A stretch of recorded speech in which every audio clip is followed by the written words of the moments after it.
आणि इथं तयार झाली गावाकडची सुक्की भेळ। हो मंडळी, जे ऐकलंय ते खरं आहे।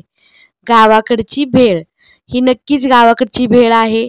आपण लहानपणी अशा पद्धतीची भेळ खाल्लेली आहे, पण आपण जी लहानपणी खाल्लेली भेळ आहे ना, लहानपणीचे जे पदार्थ आहेत ना, तर हा व्हिडिओ पाहिल्यानंतर सगळ्या आठवणी ताज्या होणार आहेत लहानपणीच्या तुमच्या। तर कुठलीही पूर्वतयारी न करता भेळ कशी बनवायची, ही गावाकडची पद्धतीची भेळ चला पाहूया। व्हिडिओ स्किप करायचा नाहीये, व्हिडिओ शेवटपर्यंत नक्की बघायचा आहे। तर इथं सगळ्यात अगोदर घेतलेला आहे एक मोठा बाउल। तर मंडळी, आपण इथं आज मस्त अशा भन्नाट पद्धतीची गावाकडची भेळ कशी बनवायची पाहतोय। व्हिडिओ जराही स्किप करू नका, खूप मस्त अशी रेसिपी आहे। इथं घेतलेले आहेत मुरमुरे। तर इथं मी पंढरपुरी चिरमुरे घेतलेले आहेत, जे की फक्त पंढरपूरमध्येच मिळतात। हे भट्टीतून आणलेले चिरमुरे आहेत, एकदम छोटे आहेत। तर एरवी तुम्ही बाजारातून जर चिरमुरे घ्यायला गेलात तर ते थोडेसे वेगळ्या पद्धतीचे भेटतात। तर पंढरपूरमध्ये इथं वेगळ्या पद्धतीचे भट्टीत तयार होणारे चिरमुरे भेटतात। इथं भट्टी असल्यामुळं भट्टीतले चिरमुरे आणलेले आहेत, एकदम कडक आहेत हे मस्त। आणि याच चिरमुरेचे आपण मस्त असे गावाकडच्या पद्धतीची भेळ बनवते। तर आम्ही लहानपणी ज्या पद्धतीची भेळ खात होतो ना, ती पद्धत तुमच्यासोबत मी शेअर करते। इथं घेतलेला आहे फरसाणा। तर यामध्ये मी भरपूर साहित्य वापरलेलं आहे, जे घरात अवेलेबल आहे ते। तुम्ही सुद्धा यामध्ये जे घरात अवेलेबल आहे तेच वापरायचं आहे। आता फरसाणा घातला या मुरमुऱ्यामध्ये।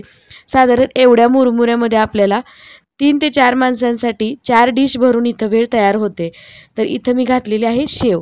शेव जी मार्केटमध्ये विकत मिळते ना, ती शेव। कारण गावाकडं कसं घरामध्ये शेव, चिरमुरे आणि इथं खारी शेंगदाणे घेतलेले आहेत। खारी शेंगदाण्याची साल काढून घेतलेली आहे।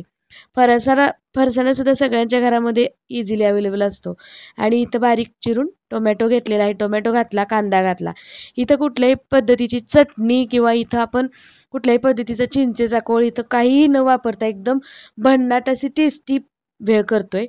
तर यामध्ये घातलं थोडंसं मीठ आणि आता कांदा आणि टोमॅटो बारीक चिरून घातलेलं, लगेच यामध्ये घातली कोथिंबीर। बारीक चिरून घेतलेली कोथिंबीर घातली, लाल तिखट घातलं थोडंसं, बघू शकता चवीपुरतं मीठ घालायचं। तर तिखट आपल्या आवडीनुसार घालायचं आहे यामध्ये, कारण मुलांसाठी बनवताय तर तिखट थोडंसं बेताणीच घाला।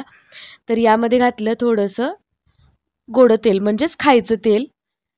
आणि आता यामध्ये वरून घालूया, इथं शेंगदाणे मी खारे शेंगदाणे वापरलेत। तुमच्याकडे जे घरचे शेंगदाणे असतात, कच्चे वापरा, भाजलेले वापरा, कुठलेही वापरले तरी काहीच हरकत नाही, तितकीच टेस्टी भेळ लागते। तर ही रेसिपी पाहिल्यानंतर तुम्हाला लहानपणीची आठवण होणारच आहे। का होणार आहे ते सांगते तुम्हाला।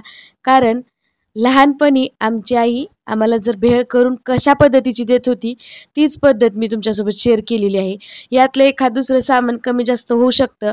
कांदा, टोमॅटो आणि फरसाणा, लाल तिखट, मीठ, चिरमुरे, कोथिंबीर आणि थोडंसं त्यामध्ये तेल टाकायचं। शेंगदाणे कच्चे टाका, भाजलेले टाका, खायला एकदम भन्नाट आणि टेस्टी होते। लाल तिखट किंवा टाका किंवा काळं तिखट टाका, कुठलंही तिखट वापरलं तरी काहीच हरकत नाही। मस्त अशी भन्नाट इथं भेळ तयार झालेली आहे बघा। ही भेळची रेसिपी बघितल्यानंतर नक्कीच कोणाकोणाला लहानपणीची आठवण झाली मला कमेंट करून सांगा। आणि अशी भेळ ना अजूनसुद्धा गावाकडे बनली जाते। या भेळला ना कुठल्या पद्धतीची ना चटणी लागते, ना चिंचेचा कोळ लागतो, ना काही लागतो। आवडत असेल तर तुम्ही यामध्ये लिंबू पिळा। आणि तुम्हाला फार फार तर थोडीशी तिखट हवी असेल तर थोडंसं भाजी असते ना आपल्या घरामध्ये आमटी केलेली, आमटीवरचा थोडासा कट जर यावरती घातला ना, तरी तयार झाली आपली ओली सुक्की भेळ। तर इथे बघू शकता मस्त अशी भेळ तयार झालेली आहे। आणि यामध्ये मी घातला वरून कांदा। तर यामध्ये मी शेवसुद्धा वापरलेली आहे, फरसाणासुद्धा वापरलेला आहे। फरसाणा नसेल तर नुसती शेव वापरली तरी काहीच हरकत नाही। तयार झाली बघा मस्त अशी भेळ। कुणाकुणाला ही भेळ आवडते आणि कुणी कुणी लहानपणी ही भेळ खाल्ली, मला कमेंट करून नक्की सांगायचं आहे। कारण ही रेसिपीच अशी लहानपणापासून ही लहानपणीची आठवणच मी तुमच्यासोबत शेअर केली आहे। आता ही मी शेव यावरती भुरभुरते। इथं घरामध्ये माझ्याकडे होती ती शेव छोटीशी, म्हणून या भेळवरती घातली। पण नसेल तर काहीच हरकत नाही, तरीसुद्धा आपली भेळ अशीच टेस्टी लागते। इथं कुठल्याही पद्धतीचं पाणी वापरलेलं काही नाही, पण इथं सुक्की भेळ झाली आहे तयार, मस्त अशी लागते। माझ्या मुलांसाठी मी बनवली आहे, तुम्हीसुद्धा नक्की बनवा आणि तुमच्या लहानपणीची आठवण ताजी करा। नक्कीच तुमच्या लहानपणीची आठवण तुम्हाला येणार आहे. नक्कीच बनवून बघा आणि मुलांना सुद्धा आवर्जून करून द्या. कारण या पद्धतीची जर भेळ करायची असतील तर फटाफट भेळ बनते.